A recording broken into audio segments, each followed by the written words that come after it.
ಈ ನಮ್ಮಲ್ಲೇ ಇರುವಂತಹ ಕೆಲವೊಂದಷ್ಟು ನವಬೌದ್ಧರುಗಳು ಬಾಂಗ್ಲಾದಲ್ಲಿ ಹಿಂದೂಗಳ ಮೇಲೆ ನಡೆಯುತ್ತಿರುವ ದಾಳಿಗಳನ್ನ ನೋಡಿ ತುಂಬಾ ತುಂಬಾ ಖುಷಿಯನ್ನ ಪಡ್ತಾ ಇದ್ದಾರೆ.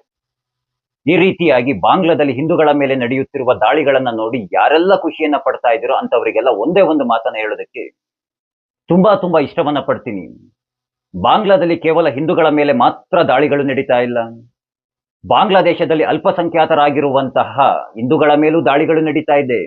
ಅಲ್ಲಿನ ಅಲ್ಪಸಂಖ್ಯಾತರಾಗಿರುವಂತಹ ಬೌದ್ಧರ ಮೇಲೂ ದಾಳಿಗಳು ನಡೀತಾ ಇದೆ. ಜೊತೆಗೆ ಅಲ್ಲಿನ ಅಲ್ಪಸಂಖ್ಯಾತರಾಗಿರುವಂತಹ ಕ್ರೈಸ್ತರ ಮೇಲೂ ದಾಳಿಗಳು ನಡೀತಾ ಇದೆ.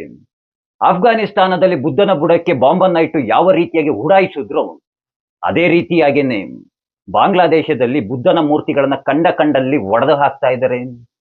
ಬುದ್ಧನ ಮಂದಿರಗಳಿಗೆ ಬೆಂಕಿಯನ್ನ ಹಾಕ್ತಾ ಇದ್ದಾರೆ. ಯಾವುದೇ ರೀತಿಯಾಗಿ ವಿನಾಯಿತಿಯನ್ನ ನೀಡದಲೆ ಏನ್ ಹೇಳಿ ಯಾವುದೇ ರೀತಿಯಾಗಿ ವಿನಾಯಿತಿಯನ್ನ ನೀಡದಲೇನೆ ಅಲ್ಲಿರುವಂತಹ ಅಲ್ಪಸಂಖ್ಯಾತರಾಗಿರುವಂತಹ ಬೌದ್ಧರಿಗೂ ಹಾಗೆ ಕ್ರೈಸ್ತರಿಗೂ ಉಚಿತವಾಗಿ ಏನ್ ಹೇಳಿ ಉಚಿತವಾಗಿ ಬಿಸ್ಕೆಟ್ಗಳನ್ನ ನೀಡ್ತಾ ಇದ್ದಾರೆ.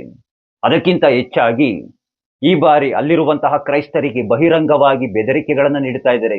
ಅದಕ್ಕಿಂತ ಹೆಚ್ಚಾಗಿ ಈ ಬಾರಿ ಅಲ್ಲಿ ಬಾಂಗ್ಲಾದೇಶದಲ್ಲಿ ಕ್ರಿಸ್ಮಸ್ ಆಚರಣೆಯನ್ನ ಮಾಡದ ಹಾಗೆ ಅಲ್ಲಿರುವಂತಹ ಕ್ರೈಸ್ತರಿಗೆ ಸಾರ್ವಜನಿಕವಾಗಿಯೇ ಬೆದರಿಕೆಗಳನ್ನ ಆಗ್ತಾ ಇದೆ.